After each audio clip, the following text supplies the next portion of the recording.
Let's start with a general overview of MRI. The single steps of an MRI examination can be described quite simply. The patient is placed in a magnet, a radio wave is sent in, the radio wave is turned off, the patient emits a signal, which is received and used for reconstruction of the picture.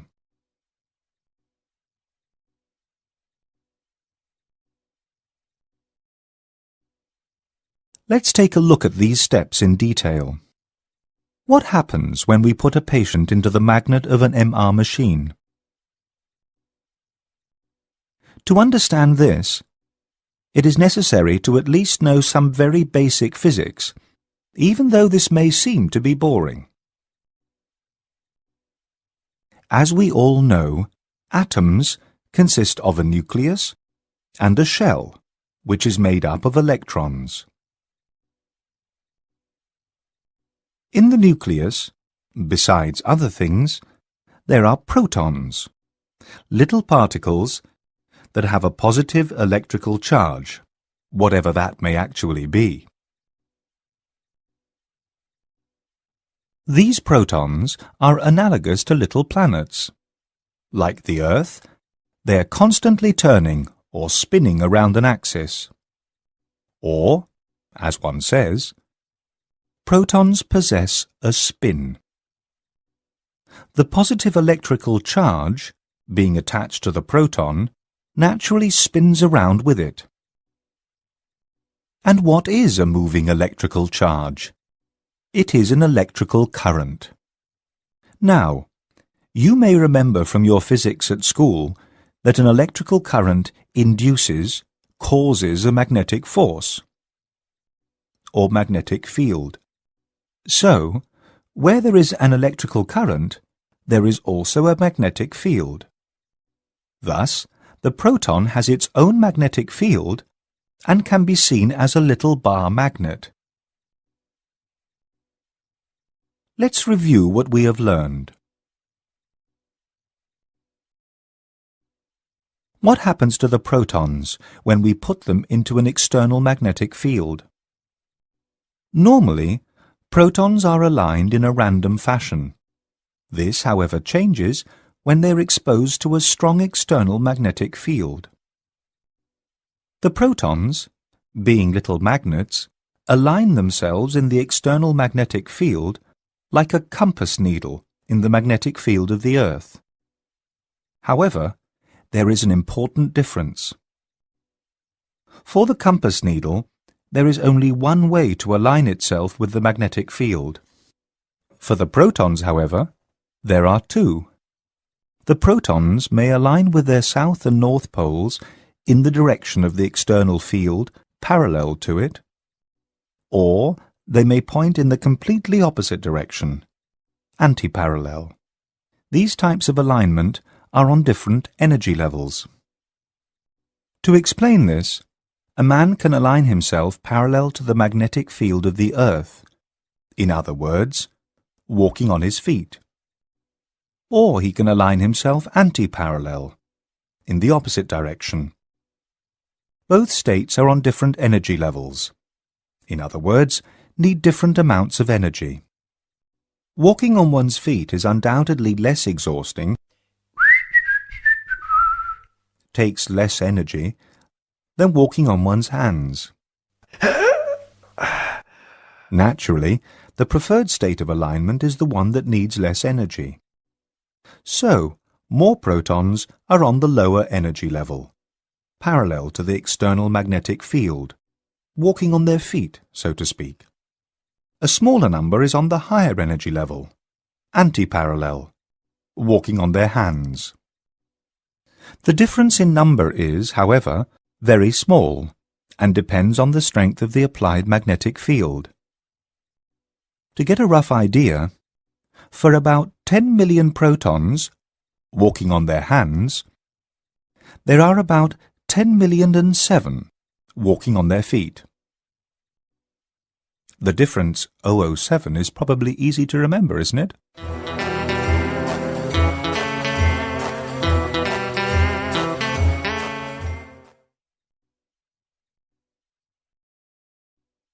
let's take a closer look at these protons.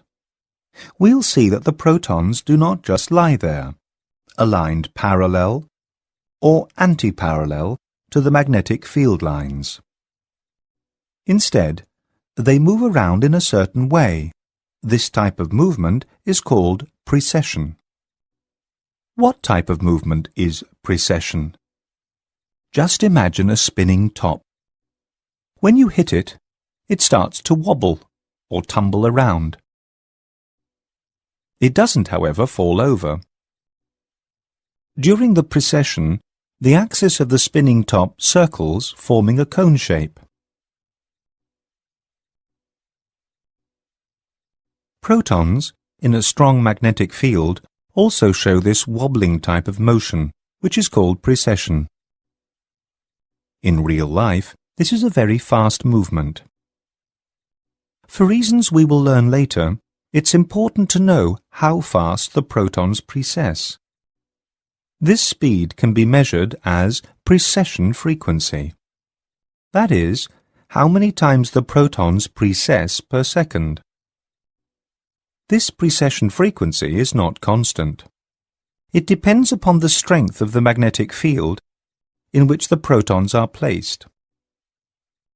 The stronger the magnetic field, the faster the precession rate, and the higher the precession frequency. This is like a violin string. The stronger the force exerted upon the string, the higher its frequency. It is possible and necessary to precisely calculate this frequency.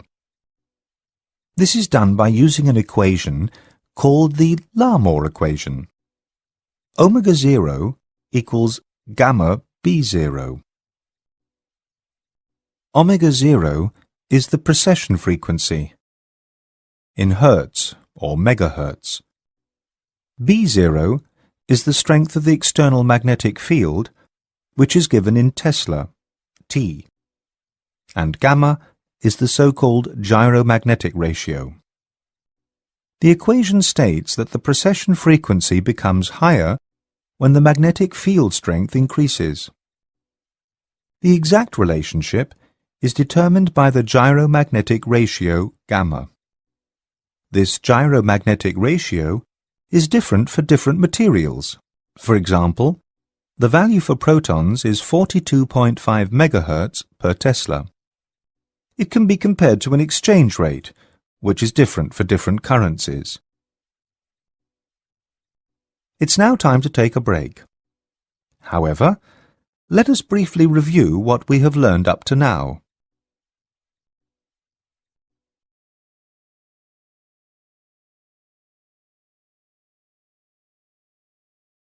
To make communication easier, let's start using a coordinate system like the one used in school. As you can see, the z-axis runs in the direction of the magnetic field lines, and thus can represent them.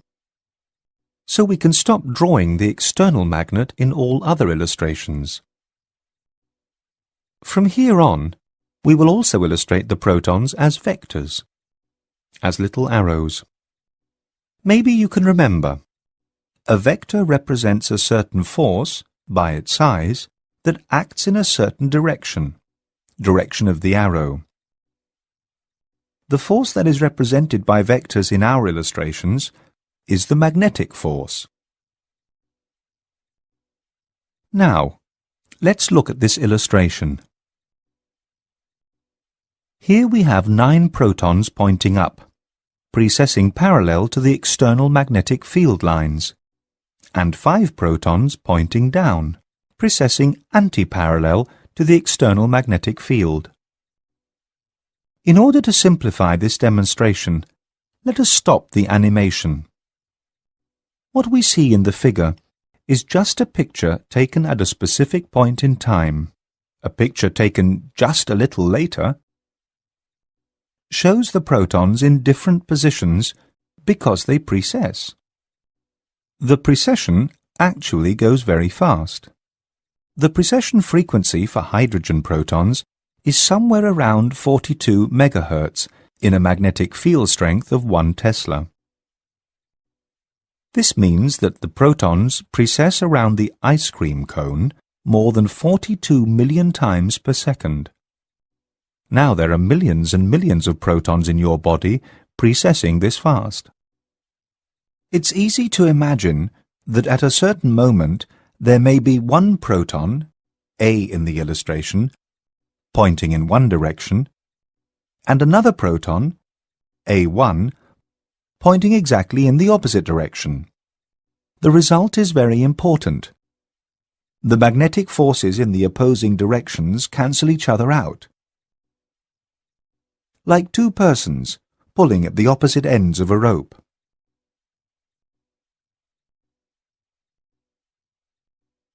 Finally, for every proton pointing down, there is one pointing up, cancelling its magnetic effect.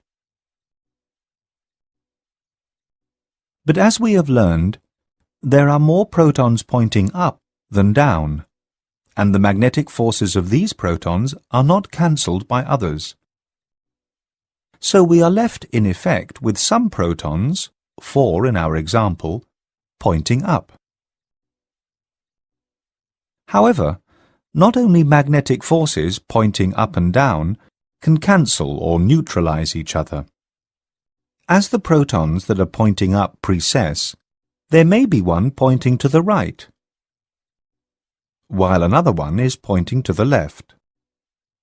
The magnetic force of proton A can be seen as resulting from two components, one pointing up along the z-axis and one in direction of the y-axis. The magnetic force of proton A1 also has a component along the y-axis, but in the opposite direction. Thus, the component of A along the y-axis is cancelled out by A1. The same holds true for other protons. For example, B and B1. For B pointing forwards, there is B1 pointing backwards. They cancel their respective magnetic vectors along the x-axis. In contrast to the magnetic vectors in the xy plane, which cancel each other out, the vectors along the z-axis point in the same direction and thus add up to a new magnetic sum vector pointing up along the external magnetic field. In this direction, the single vectors, the single magnetic forces, add up, like people pulling on the same end of a rope. Now, what does this mean?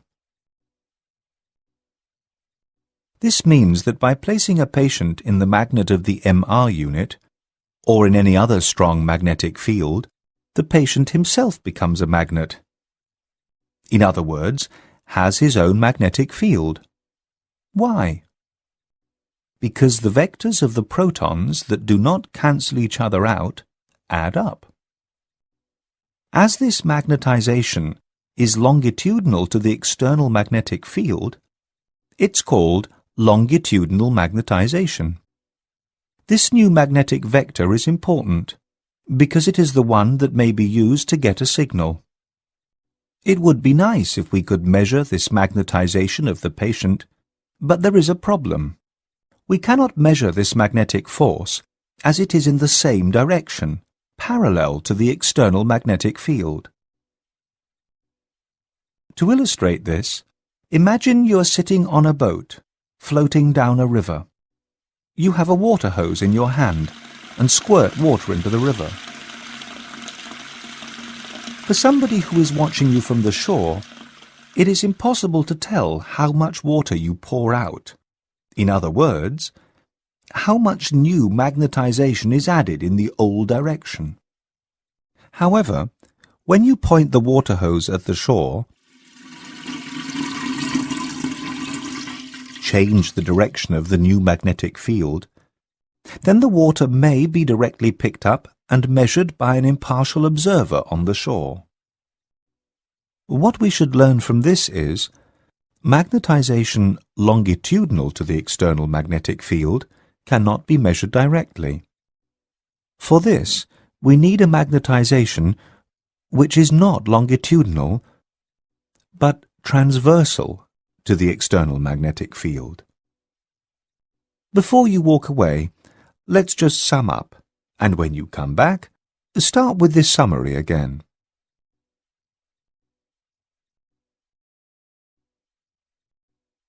What happens after we put the patient into the magnet? We send in a radio wave. The term radio wave is used to describe an electromagnetic wave that is within the frequency range of the waves which are received by your radio.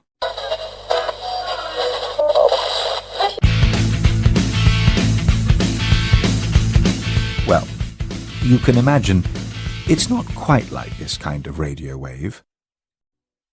What we actually send into the patient is not a wave of long duration, but a short burst of some electromagnetic wave, which is called a radio frequency or RF pulse.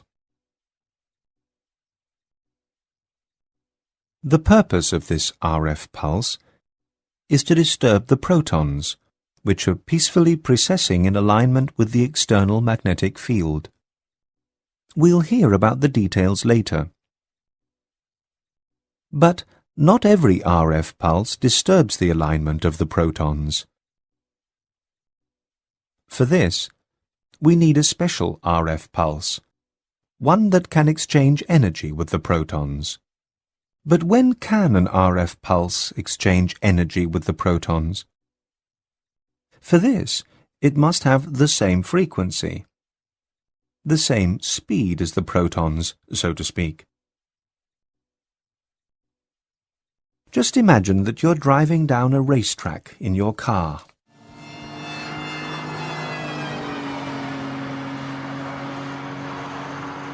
And someone in the lane next to you wants to hand you a hamburger. In other words, exchange energy with you. As you are hungry, the hamburger would give you new energy. This energy transfer is possible when both cars have the same speed, move around the racetrack with the same frequency. With differences in speed, frequency, little or no energy transfer is possible.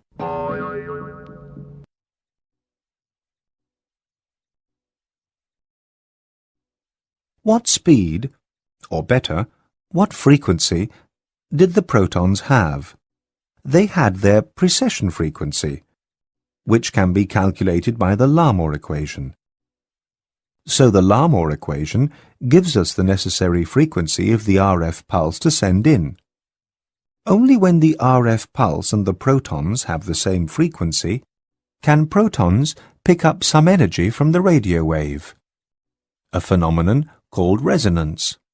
This is where the resonance in magnetic resonance comes from. The term resonance can be illustrated by the use of tuning forks. Imagine that you are in a room with different kinds of tuning forks, tuned, for example, to A, E, and D. Somebody enters the room with a tuning fork with an A frequency that was struck to emit sound. Of all the tuning forks in the room, all of a sudden, the other A forks, and only these, pick up energy, start to vibrate, and to emit sound. They show a phenomenon called resonance. What happens to the protons when they are exposed to this RF pulse?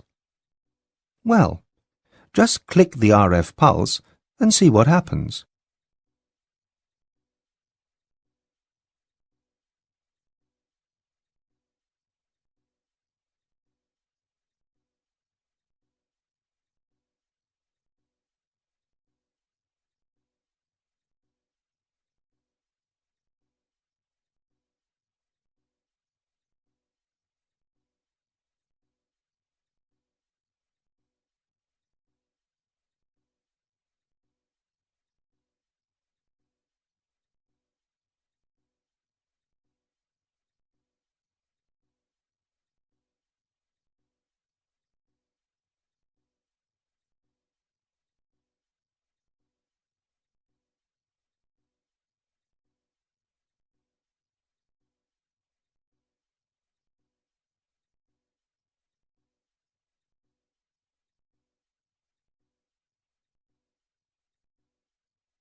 As we have just learned, some of the protons pick up energy and go from a lower to a higher energy level, thus decreasing magnetization in longitudinal direction.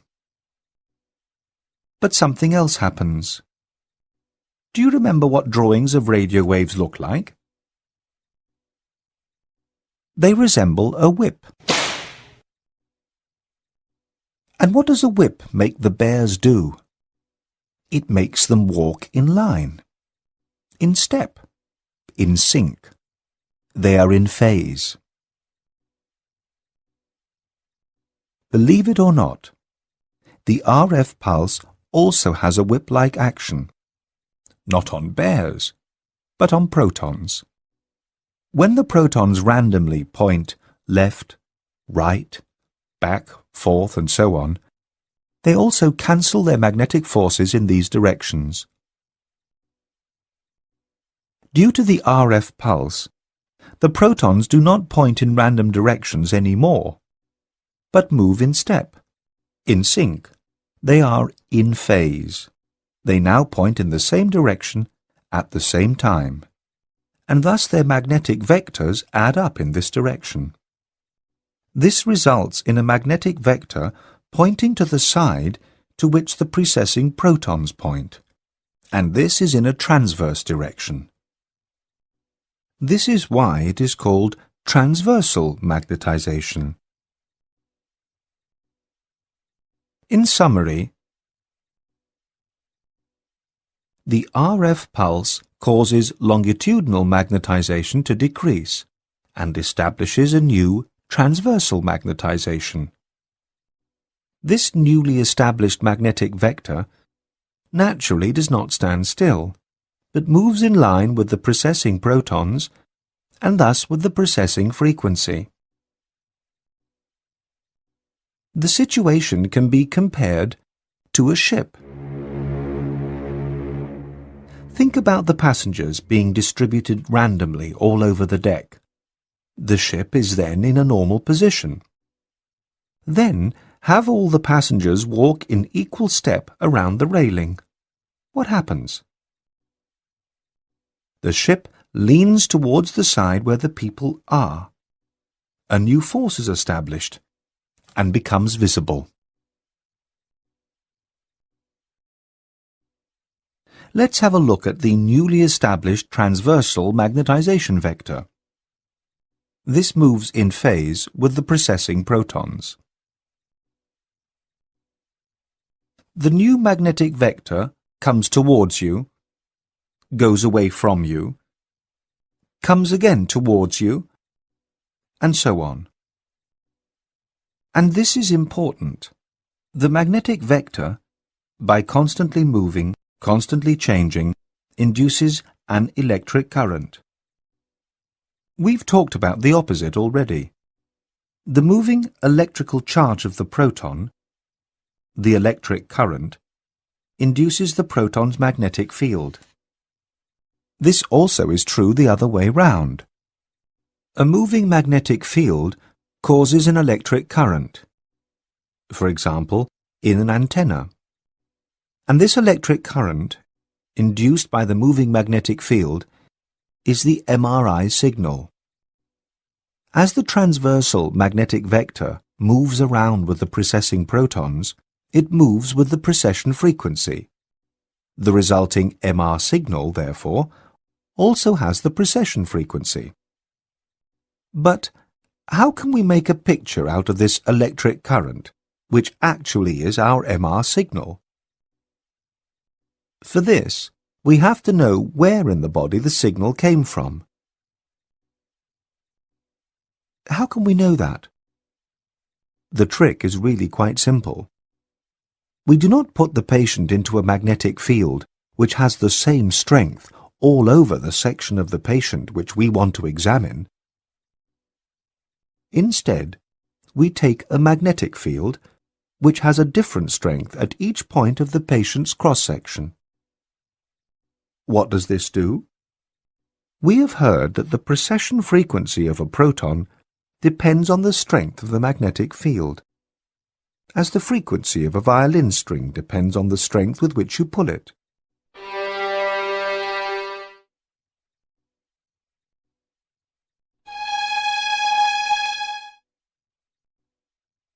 If this strength differs from point to point in the patient, then protons in different places precess with different frequencies. And as they precess with different frequencies, the resulting MR signal from different locations also has a different frequency. And by the frequency, we can assign a signal to a certain location. That's enough about spatial information for now. We'll go into more detail about this in section 33.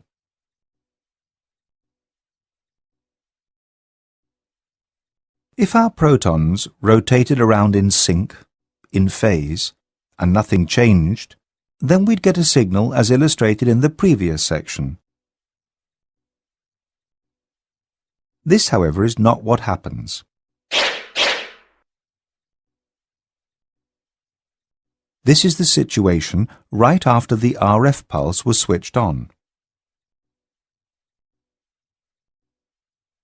As soon as the RF pulse is switched off, the whole system, which was disturbed by the RF pulse, goes back to its original, quiet, peaceful state. It relaxes.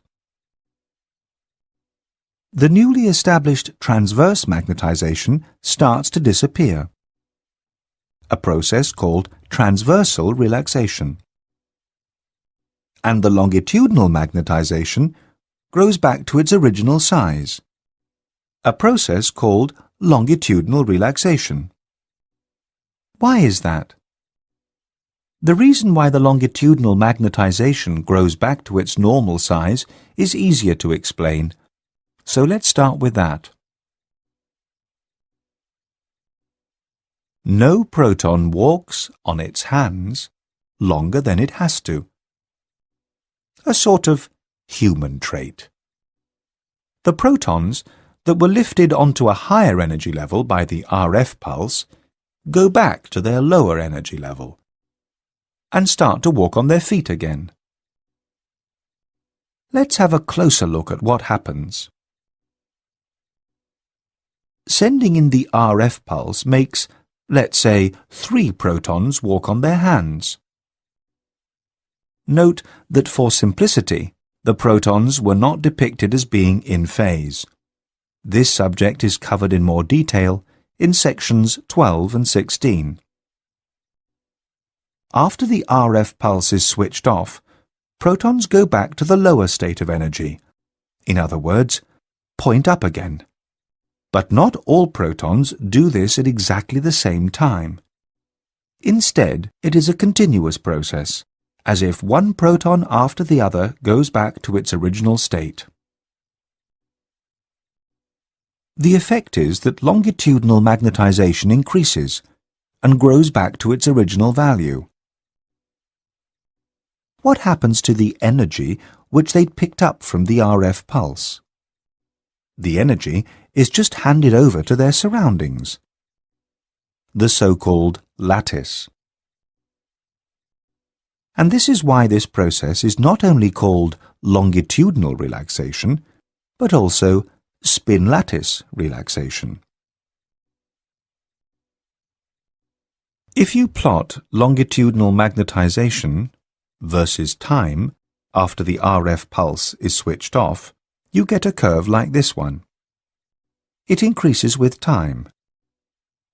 This curve is also called a T1 curve. The time that it takes for the longitudinal magnetization to recover, to go back to its original value, is described by the longitudinal relaxation time, also called T1. This actually is not the exact time it takes, but a time constant, describing how fast this process goes. This is like taking time for a circuit at a car race. The time gives you an idea of how long the race may take, but not the exact time. Or more scientifically, T1 is a time constant comparable to the time constants that, for example, describe radioactive decay. That T1 is the longitudinal relaxation time can easily be remembered. If you turn the 1 upside down, it looks very much like an L, as in longitudinal, reminding you also that it describes the spin lattice relaxation. But there are more hidden hints to this. The 1 also looks like a match, and this match should remind you of something which we've also mentioned already. Longitudinal relaxation has something to do with exchange of energy, thermal energy, which the protons emit to the surrounding lattice while returning to their lower state of energy. Enough of the longitudinal magnetization. What happens with the transversal magnetization?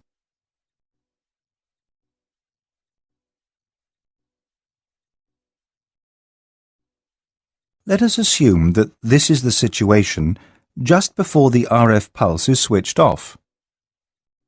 When the RF pulse is switched off, the protons get out of step, out of phase again, as nobody is telling them to stay in step. For the sake of simplicity, this has been illustrated for a group of protons which all point up. Let us have a look at what happens one more time. Before the RF pulse is switched off, a transversal magnetization has been established. When the RF pulse is switched off, the protons get out of step, fan out. Thus, the transversal magnetization decreases. When you look at these dephasing proton ensembles from the top, it becomes obvious how they fan out. Being in phase in the first place, then losing phase coherence, pointing less and less in the same direction.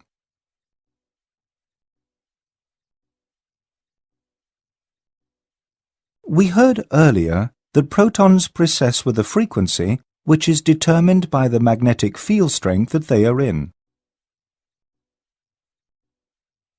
And all the protons should experience the same magnetic field. This, however, is not the case.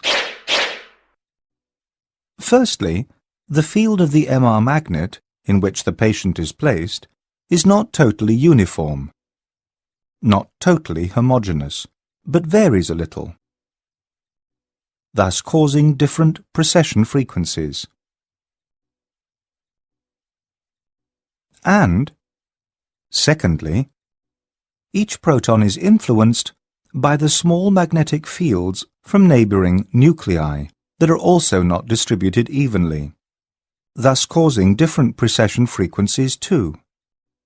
These internal magnetic field variations are somehow characteristic of a tissue. Now let us return to our previous illustration. After the RF pulse is switched off, the protons are no longer forced to stay in step. And as they have different precession frequencies, as we've just learned, they'll soon be out of phase. It is interesting to see how fast the protons get out of phase. Just suppose that one proton, P1, is rotating at 10 million revolutions per second. In other words, with a precessing frequency of 10 MHz. Due to inhomogeneities, a neighbouring proton, P2, is in a magnetic field which is 1% stronger.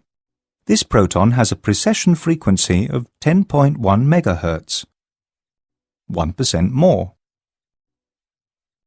In 5 microseconds, P2 will have made 50.5 turns or revolutions, while proton P1 will have made only 50. So, in this short time span, the protons will be 180 degrees out of phase, cancelling their magnetic moments in the respective plane.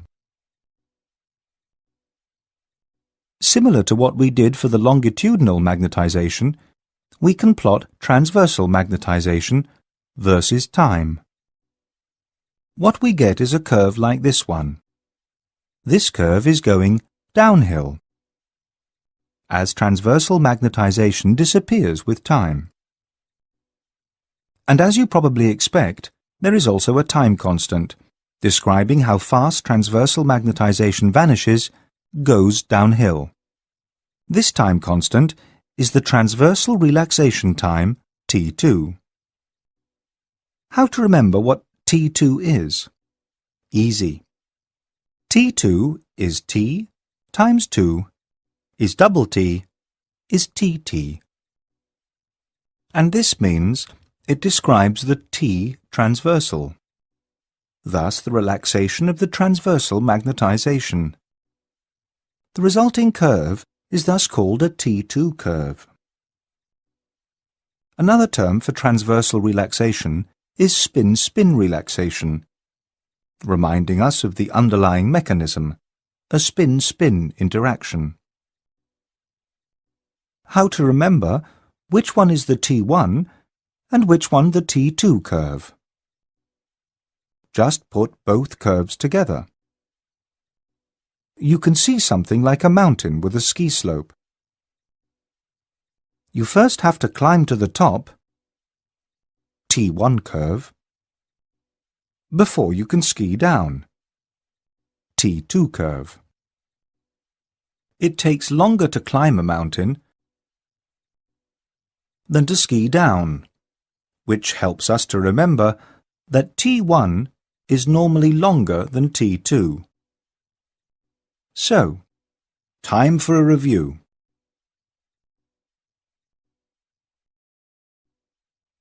At the end of our last section, we already learned that it takes longer to climb a mountain than to ski down it, which means that T1 is normally longer than T2. Just to give you an idea, T1 is about 2 to 10 times as long as T2. Or in absolute terms in biological tissues, T1 is about 300 to 2000 milliseconds and T2 is about 30 to 150 milliseconds. It is difficult to pinpoint the end of the longitudinal and transversal relaxation exactly. Thus, T1 and T2 were not defined as the time when relaxation is complete. Instead, T1 was defined as the time when about 63% of the original longitudinal magnetization is reached. T2 is the time when transversal magnetization decreased to 37% of the original value. These percentages are derived from mathematical equation, but we do not want to go into more detail here. However, we should mention that 1 over T1 is also called longitudinal relaxation rate, and 1 over T2 transversal relaxation rate. Previously, it was believed that measuring the relaxation times would give tissue characteristic results, and thus enable exact tissue typing. This, however, proved to be wrong, as there is quite an overlap of time ranges. What is a long, what is a short relaxation time, and which tissues have long or short relaxation times? When you go to your favourite bar, which is naturally crowded, as it's a popular place, and order a long drink, representing water, you have to wait quite a while to get your drink. T1 is long. When you finally have your long drink, it also takes you a long time to drink it. So, T2 is also long. And we want to remember, water, liquids have a long T1 and a long T2. As water has a long T1 and along T2, it is easy to imagine that watery tissues, tissues with a high water content, can also have long relaxation times. Interestingly enough, pathological, diseased tissues often have a higher water content than the surrounding normal tissues. Now, look at this gentleman getting a hamburger. These normally contain much fat and will represent fat for us. The hamburger is fast food. You get it fast. Thus fat has a short T1. What about T2? It takes some time to eat fast food, fat. However, you normally spend more time with your long drink. So, fat has a shorter T2 than water.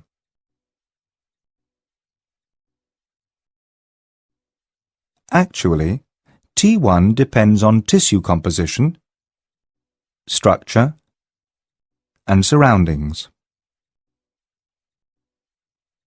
As we have learned, T1 relaxation has something to do with the exchange of thermal energy, which is handed over from the protons to the surroundings, the lattice.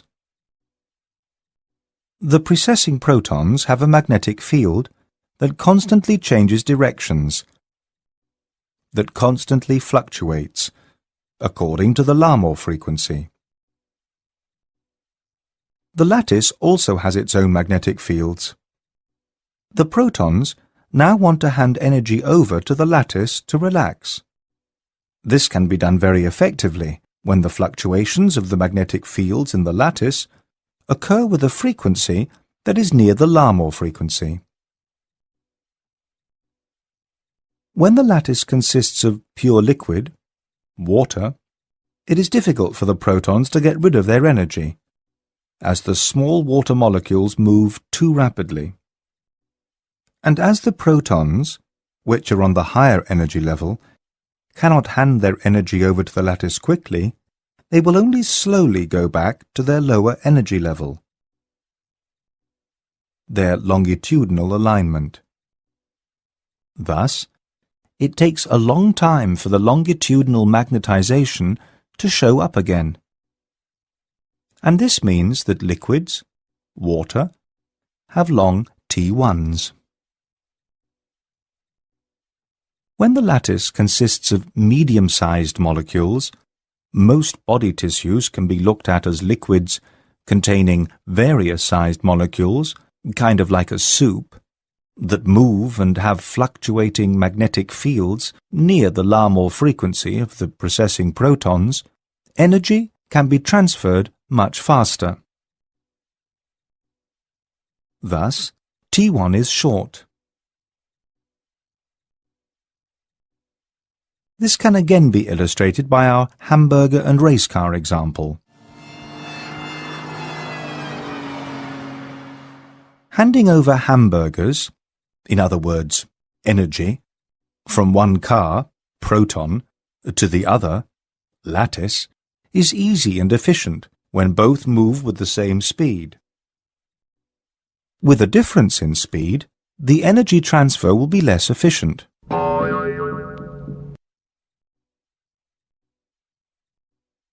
Why does fat have a short T1? The carbon bonds at the ends of the fatty acids have frequencies near the Larmor frequency, thus resulting in effective energy transfer. And why is T1 longer in stronger magnetic fields? As we heard at the beginning, the precession frequency depends on magnetic field strength, a relationship described by the Larmor equation. If we have a stronger magnetic field, then the protons precess faster. And when they precess faster, they have more problems handing down their energy to a lattice with more slowly fluctuating magnetic fields.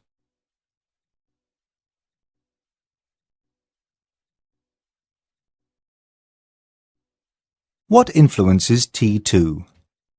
T2 relaxation comes about when protons get out of phase, which, as we already know, has two causes. Inhomogeneities of the external magnetic field and inhomogeneities of the local magnetic fields within the tissues.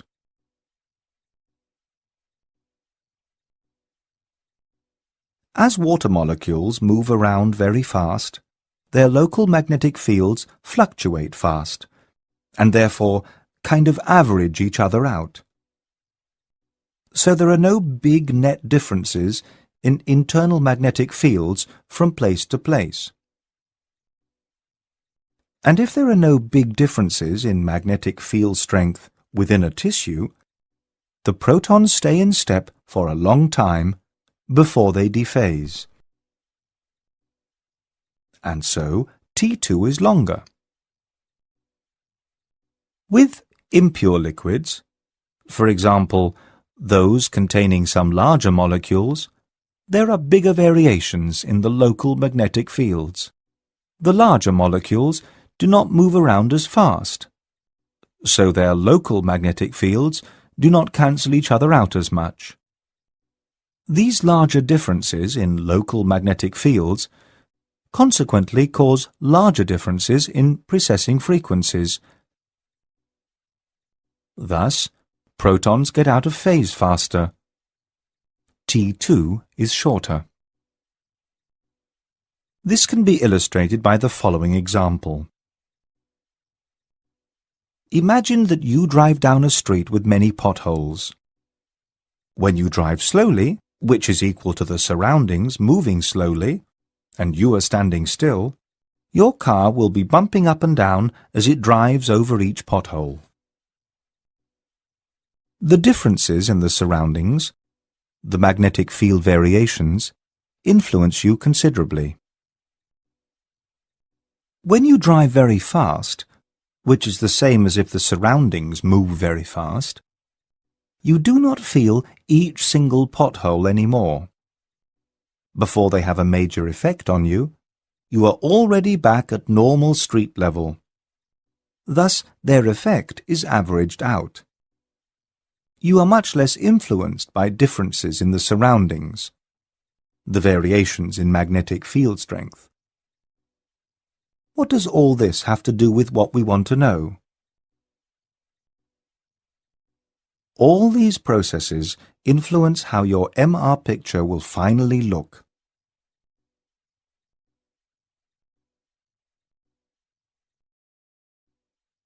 Now let us perform an experiment.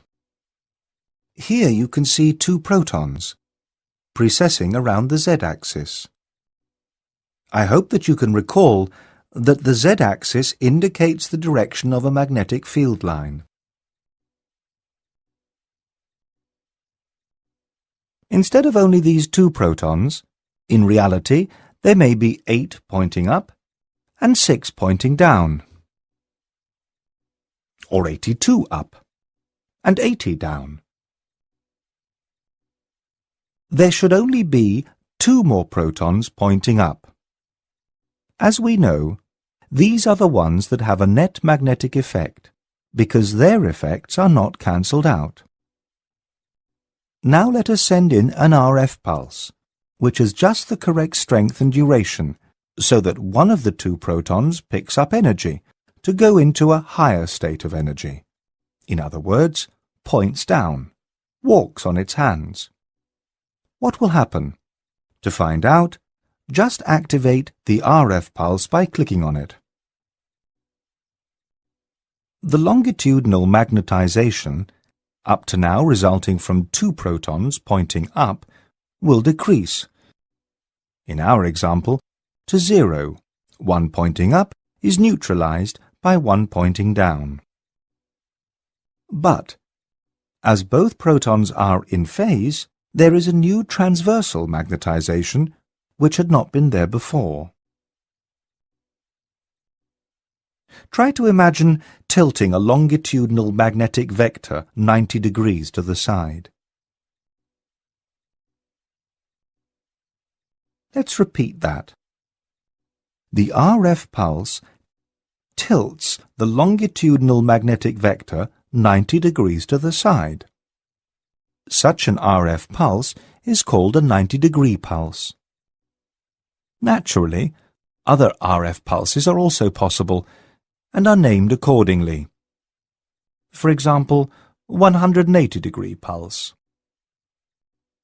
To really understand this, let us look at another example.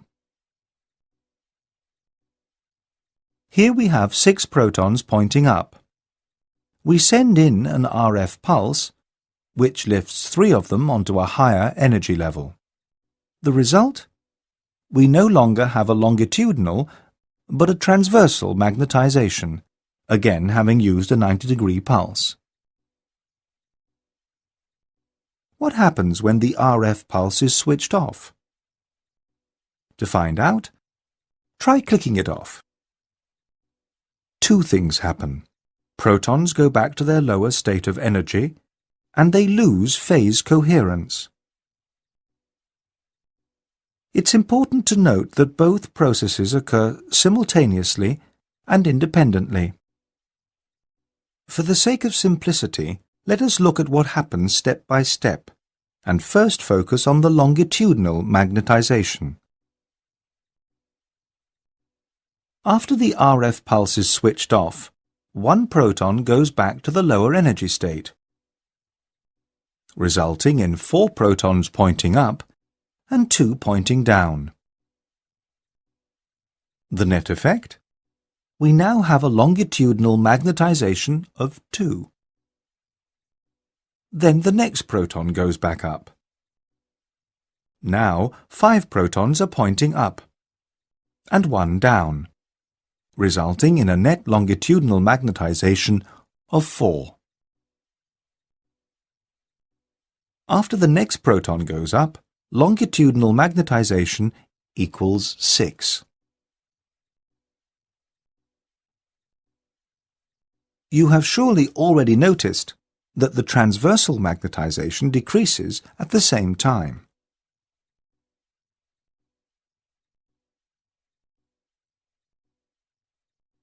Why is that? You should be able to answer this. After the RF pulse is switched off, the precessing protons lose phase coherence. Let us now leave out the little red arrows, each of them representing a single proton, and focus on the sum vector. When the RF pulse is sent in, the longitudinal magnetic vector is tilted 90 degrees to the side. As we already know, this vector moves corresponding to the precessing protons. But for the sake of simplicity, we'll leave out the motion. After the RF pulse is switched off, the transversal vector decreases, while the longitudinal vector increases. As you remember, vectors represent forces of a certain size and a certain direction. If you add up vectors pointing to different directions, you will come up with a direction that is somewhere in between, depending on the amount of force in the original directions.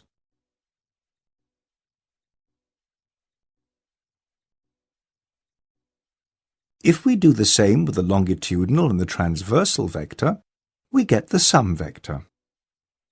This sum vector is very important, as it represents the total magnetic moment of a tissue in general, and thus can be used instead of the 2 single vectors, representing longitudinal and transversal magnetization separately. Our magnetic sum vector, during relaxation, goes back to a longitudinal direction, in the end equaling the longitudinal magnetization. What we have to remember is that this whole system is actually precessing, including the sum magnetic vector.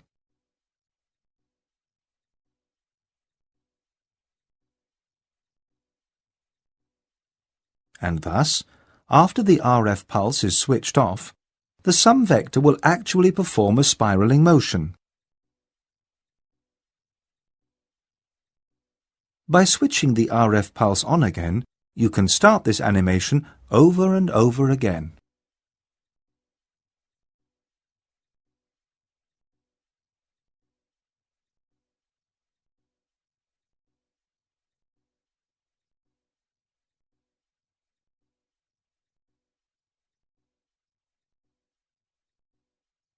I hope that you recall that a changing magnetic force, moment, can induce an electric current, which is the signal that we receive and use in MR.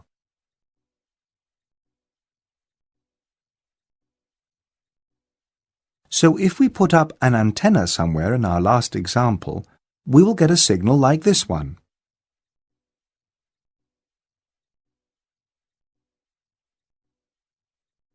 This is easy to imagine if you think of the antenna as a microphone and the some magnetic vector as having some kind of a sound-emitting device like a steam pipe at its tip. The further the vector goes away from the microphone, the less loud the sound.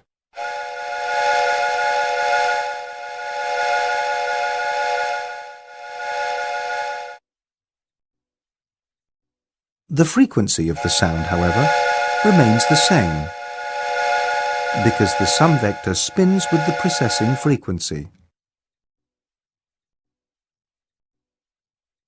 So the signal from our experiment disappears with time, however, has a constant frequency.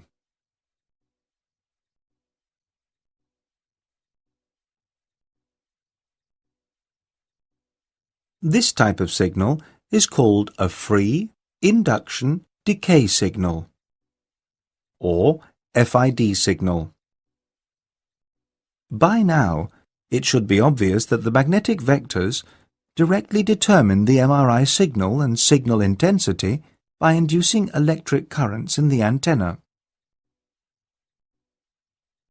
Instead of the terms longitudinal or transversal magnetization, we can also use the term signal or signal intensity at the axis of our T1 and T2 curves. This will hopefully become clearer as you continue with this program.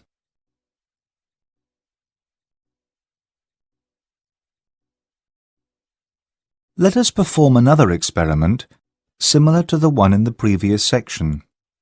As we want to concentrate purely on the magnetization, we can leave out the coordinate system.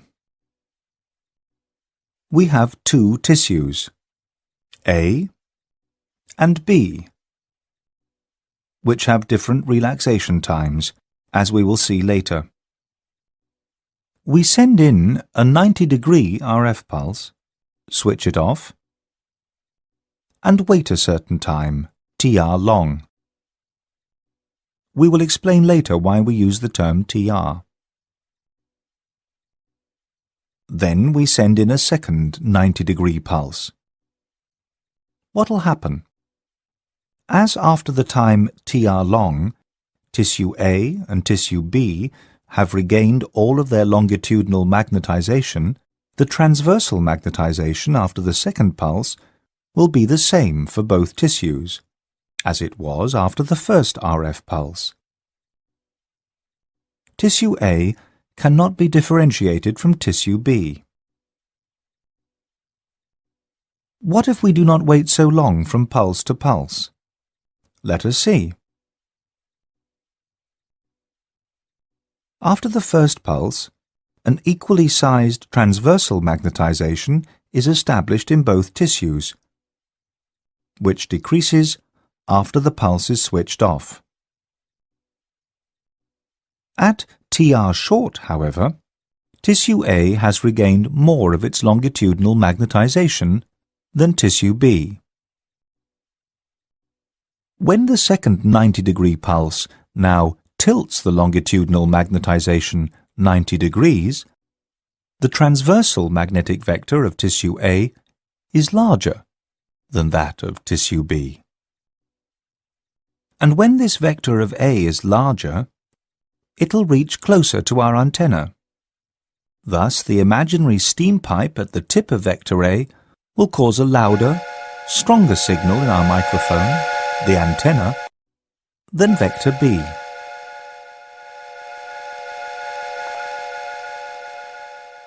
The difference in signal intensity in this experiment depends on the difference in longitudinal magnetization, and this means on the difference in T1 between the tissues. Using these two pulses, we can now differentiate tissue A from tissue B, which in our experiment was impossible, choosing only one 90-degree pulse or two 90-degree pulses that are a long time apart. Do you know why? If not, please go back to the start of this section. When you use more than one RF pulse, a succession of RF pulses, you use a so-called pulse sequence. As you can use different pulses, for example 90 degrees or 180-degree pulses, and the time intervals between successive pulses can be different, there can be many different pulse sequences. As we saw in our experiment, the choice of a pulse sequence will determine what kind of signal you get out of a tissue. So it is necessary to carefully choose and also describe the pulse sequence for a specific study. The pulse sequence that we used was made up of one type of pulse only, the 90-degree pulse. This was repeated after a certain time, which is called TR, time to repeat.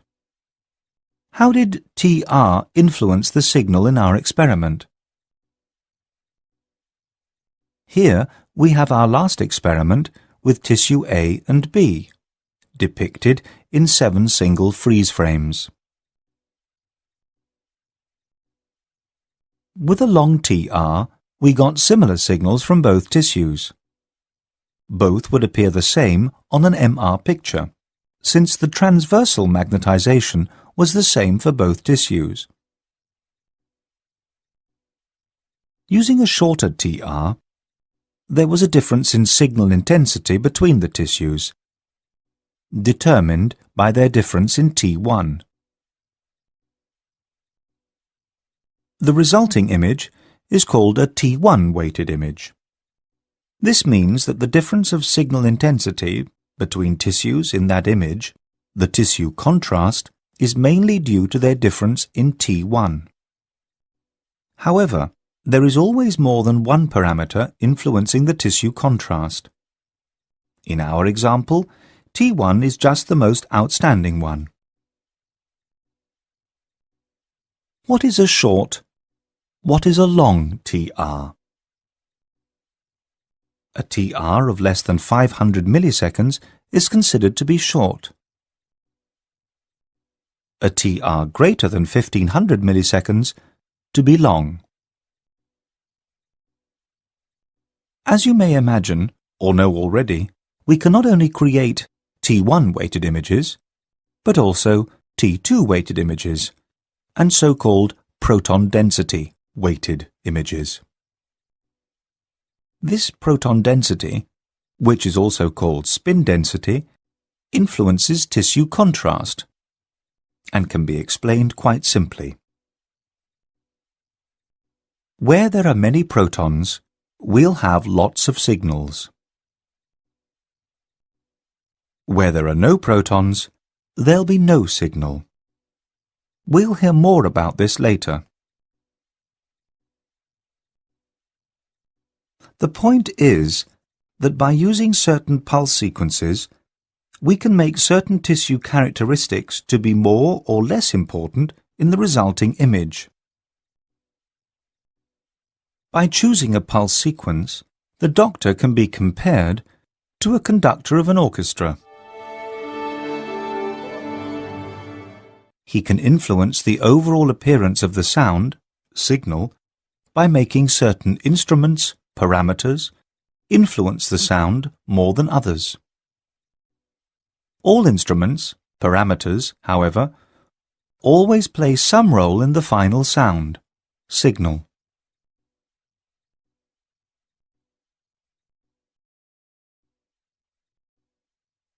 Here you can see the T1 curves for brain and for cerebrospinal fluid, CSF.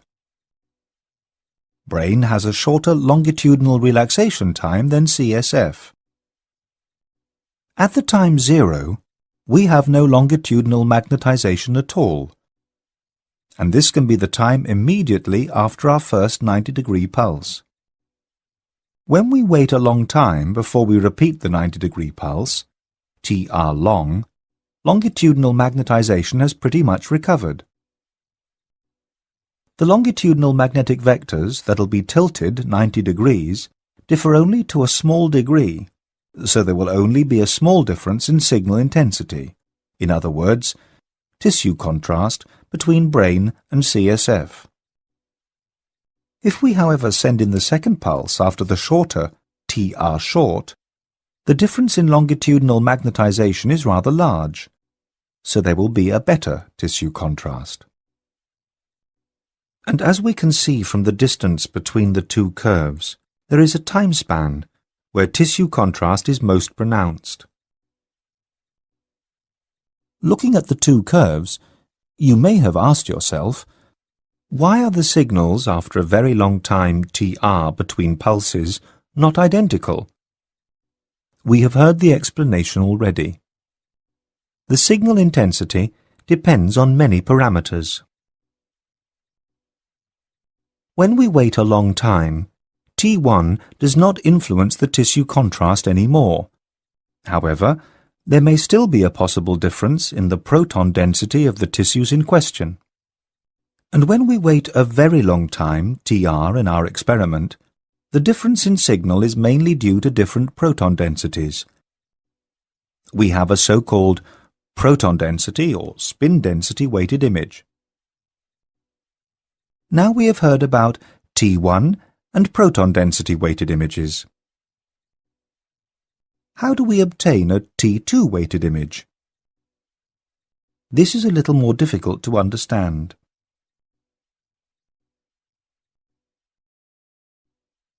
Let us perform another experiment, which is a little different from the ones before. First, we use a 90-degree pulse. The longitudinal magnetization is tilted. We get a transversal magnetization. What happens after this pulse when we wait a short time? You can surely answer this question without difficulty. If not, click on the button which gets you back to section 15 before you continue with the program. After the pulse is switched off, longitudinal magnetization starts to reappear. The transversal magnetization, however, starts to disappear. Why does the transversal magnetization disappear? It is because the protons lose phase coherence, as we learned earlier. The loss of phase coherence results in decreasing transversal magnetization and thus loss of signal. Now we will do something new. After a certain time, which we call TE divided by 2, that is half of TE, for reasons you'll understand in a few minutes, we'll send in a 180-degree pulse. You can activate the pulse by clicking on it. Then watch what happens.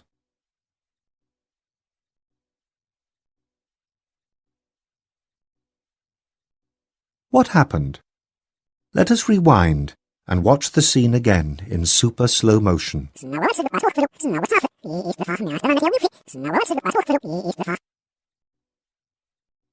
This is the situation when the protons are in phase right after the 90-degree pulse.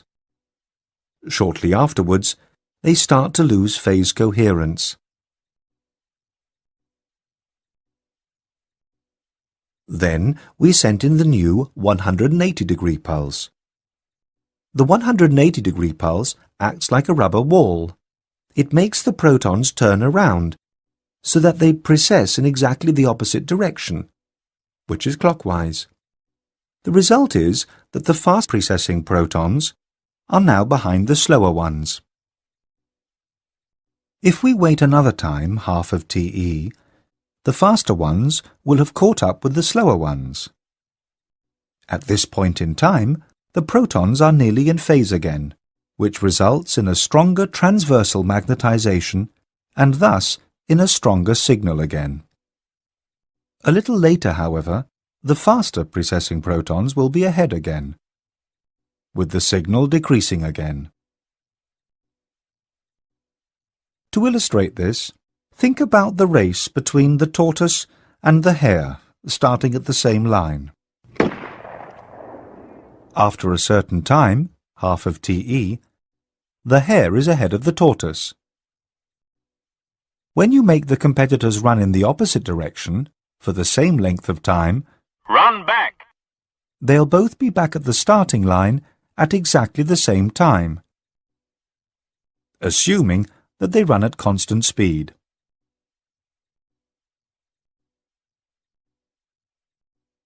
In our experiment, the 180-degree pulse acts like a wall from which the protons bounce back, like a mountain reflecting sound waves as echoes. This is why the resulting strong signal is also called an echo or spin echo. After we have our signal, our spin echo, the protons lose phase coherence again, the faster ones getting ahead as we have seen.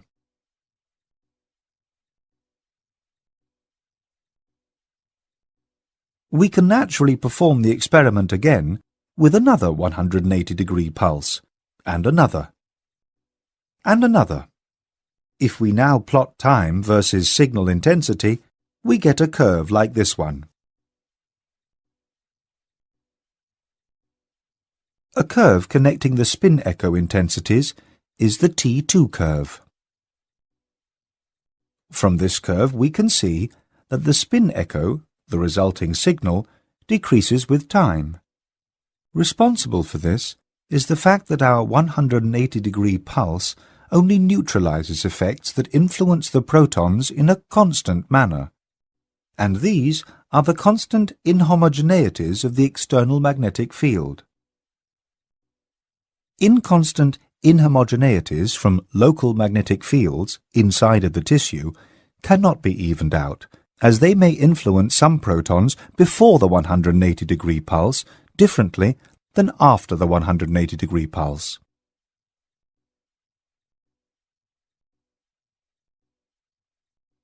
So, some of the protons may still be behind, or in front of the majority of the protons that'll reach the starting line at the same time. So from echo to echo, the intensity of the signal goes down due to so-called T2 effects. Maybe we should illustrate this by an example. Imagine two buses full of people, for example after a soccer or football game. They're standing at a starting line. With two microphones, you record the signal, for example, the singing from the crowd that is coming from each bus.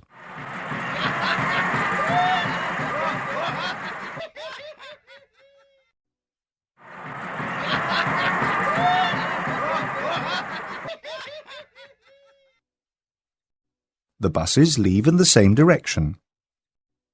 Listening to the singing of the crowds, in other words, recording the signal, you may recognize that one signal disappears faster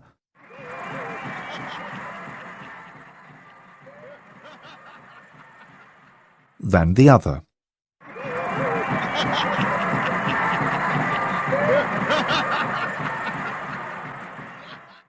This can have two different causes.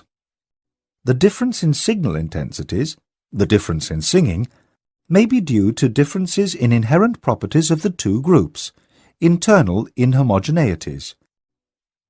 Maybe in one bus there are only the party animals, who did not become tired as fast as the people in the other crowd.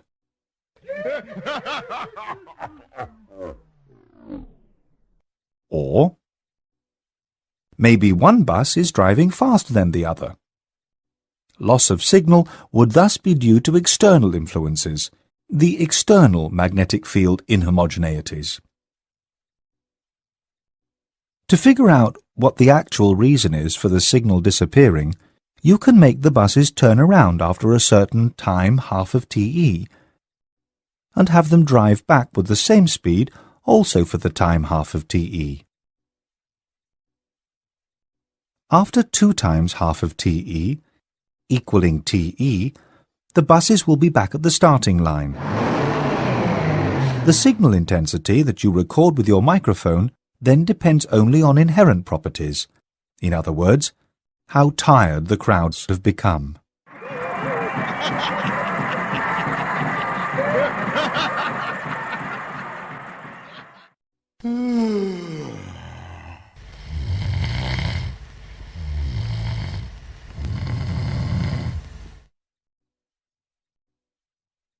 Let us have a look at our curve when we plotted time versus signal intensity, sending in several 180-degree pulses. If you do not use a 180-degree pulse to neutralize constant external inhomogeneities, the protons will experience larger differences in magnetic field strength when the RF pulse is switched off. Due to this, they will be out of phase faster. The transversal relaxation time will be shorter. A curve describing the signal intensity in that case is the T2 star curve. The star distinguishes this shorter transversal relaxation time from the T2 after the 180-degree pulse, which we've already talked about. The corresponding effects are named T2 star effects. These T2 star effects are important with the so-called fast imaging sequences. We will hear about them later.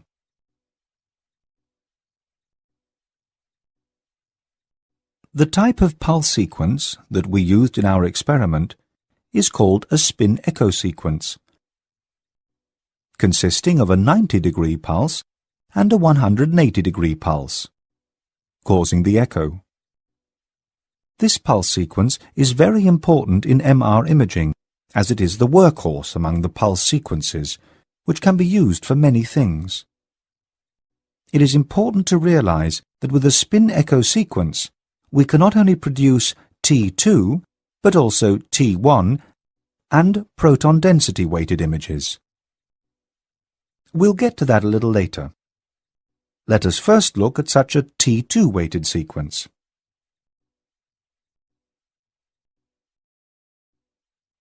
What did we do? First, we sent in a 90-degree pulse, resulting in some transversal magnetization. Immediately after the 90-degree pulse, we have a maximum transversal magnetization. However, this transversal magnetization disappears due to T2 effects.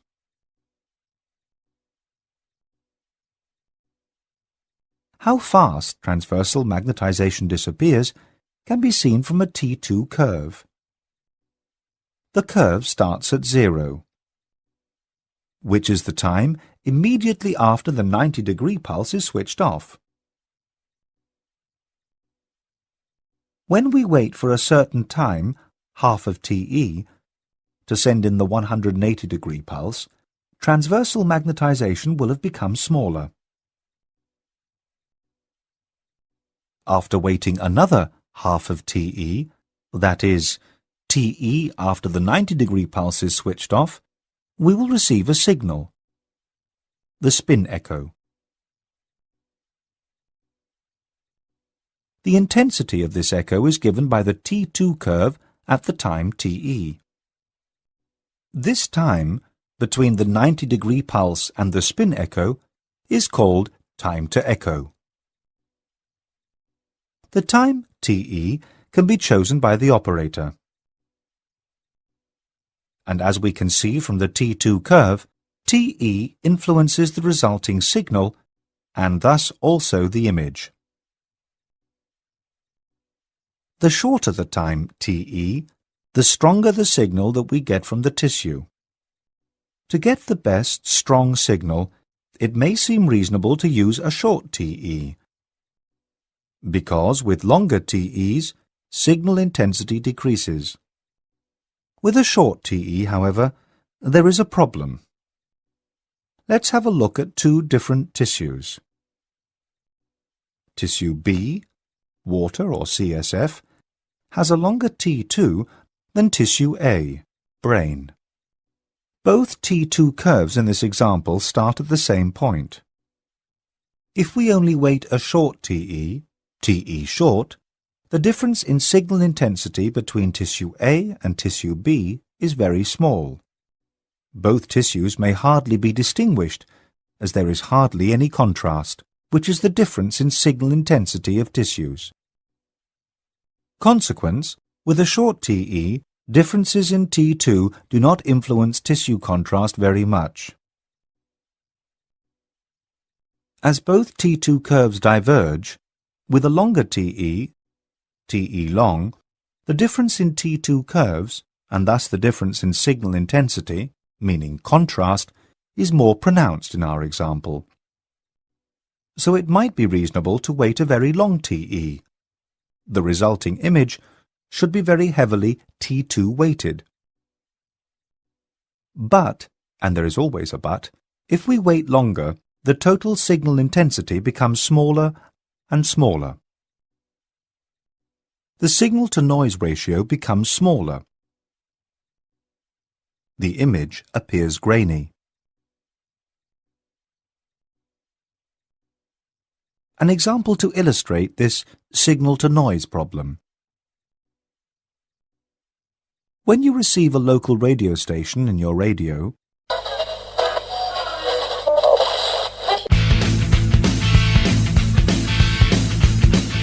this gives you a good signal, for example, loud music and only little static noise.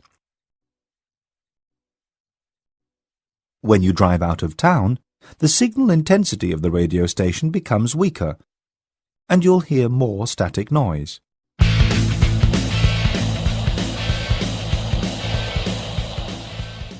And when you drive even further away, you may not be able to discern the music from the background noise.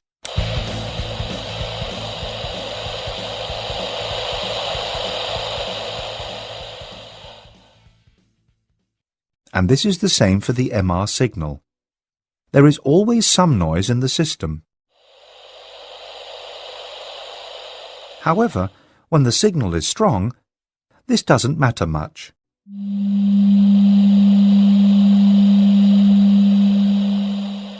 However, the smaller the signal, the harder it is to differentiate it from the background noise.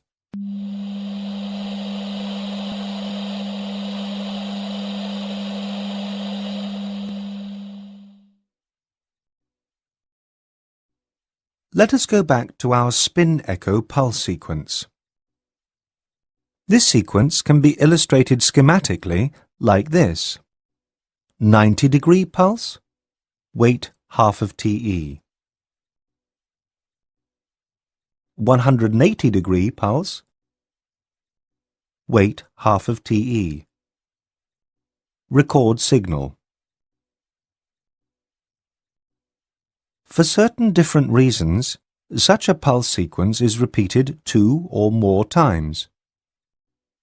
The time to repeat a pulse sequence was TR, time to repeat. Time from the beginning of one 90-degree pulse to the next 90-degree pulse. So what we get is the following scheme. 90-degree pulse, half of TE. 180-degree pulse, half of TE, recording signal at TE. After TR, there follows another pulse cycle and signal measurement. 90-degree pulse, half of TE, 180-degree pulse, half of TE, recording signal at TE. By the way, what is a long TR or TE?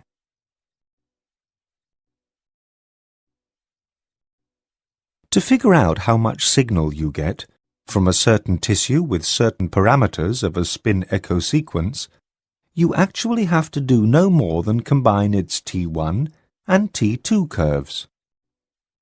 Here we have the T1 and T2 curves of a certain tissue.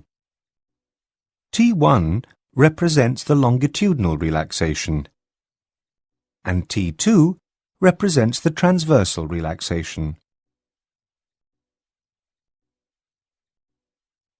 Which parameter determined the amount of longitudinal magnetization?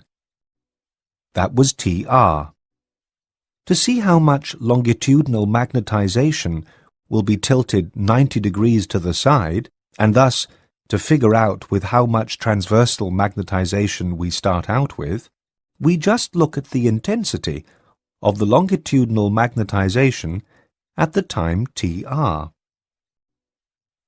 The longitudinal magnetization at this point, tilted in the transversal plane, is the starting point from which transversal magnetization decays. So, we just attach the T2 curve at this point. How much signal we get with a spin echo sequence to construct the image also depends on TE, the time that we wait after the 90-degree pulse. So, we now only have to look for the signal intensity at the time TE on the T2 curve. What image do we get when we choose a long TR and a short TE? Here are the T1 and T2 curves for two different tissues. As we heard earlier, with a very long TR, all tissues will have totally recovered their longitudinal magnetization. Differences in T1 of the tissues examined will not influence the signal, as enough time has passed by to allow even tissues with a long T1 to relax totally. So when we choose a long TR, as we just said, then differences in T1 do not really matter. When we also use a short TE, differences in signal intensity, due to differences in T2, have not had enough time to become pronounced yet. The signal that we get is thus neither T1 nor T2 weighted, but mainly influenced by differences in proton or spin density.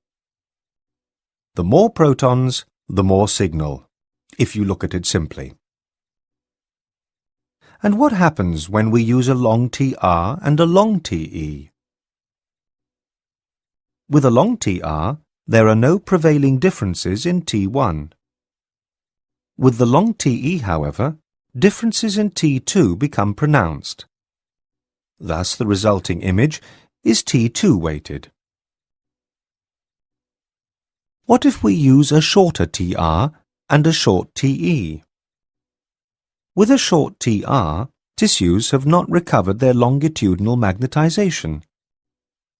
Thus, differences in T1, which determines how fast longitudinal magnetization is regained, will show up in form of signal intensity differences. When TE is short, differences in T2 cannot really manifest themselves. So the resulting image is still T1 weighted.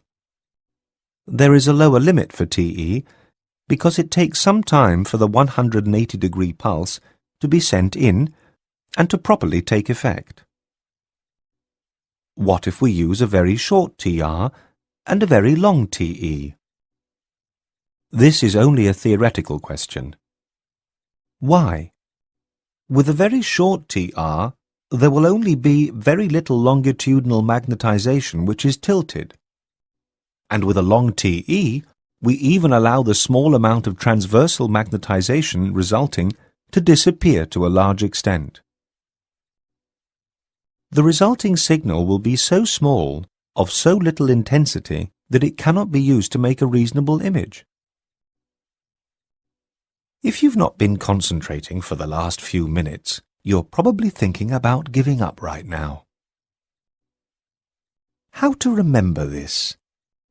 Even if you don't understand all of it, which hopefully is not the case. Try looking at this illustration. What can you see? A man with short trousers. And considering the weather conditions, this makes only one person in the picture happy. This should remind you that a short TR, trousers, gives a T1 weighted image. Only one is happy.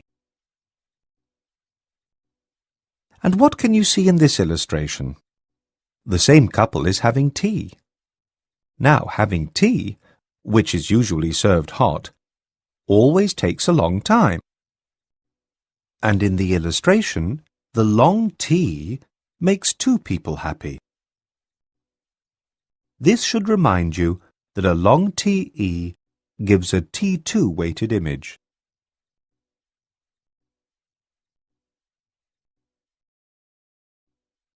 How can we tell from an image whether it is a T1 or T2 weighted image when imaging was done with a normal pulse sequence, not one of the fast sequences, which we'll hear about a little later?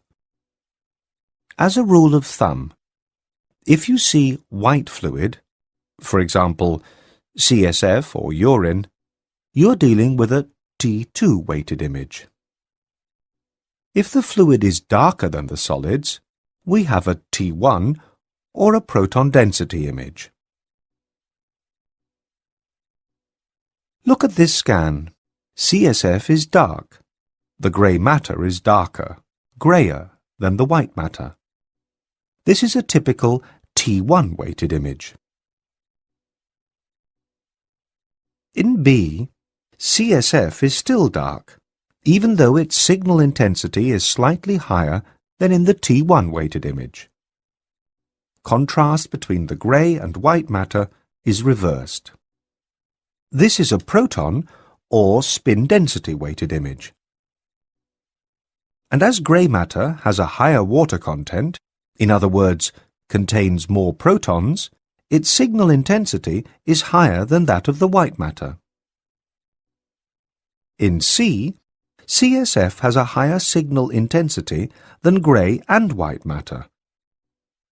The image is T2 weighted.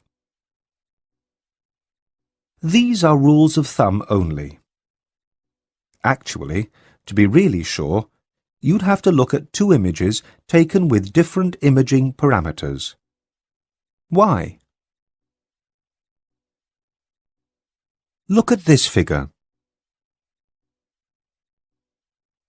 You can see that in this example, the T2 curves start at different heights and cross each other. They do not have to run parallel, as depicted in the previous illustration, which was only done for didactic reasons, as it is easier to understand at the beginning. The fact that the curves intersect is very important. With a TE before the crossing point, TE1, tissue A will have a higher signal intensity. With a TE right at that point, TEC, we cannot distinguish the tissues at all, as they have the same signal intensity.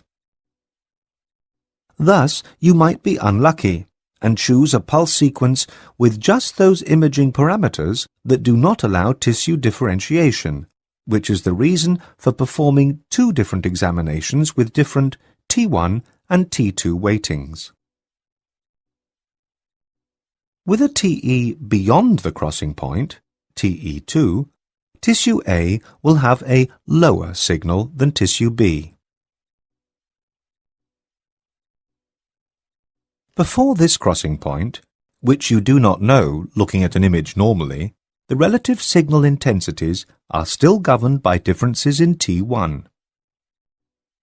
The tissue with the shorter T1, or the higher proton density if we have a long TR, still has the higher signal intensity. Only with longer TEs does the T2 weighting come up. Think about that for a moment.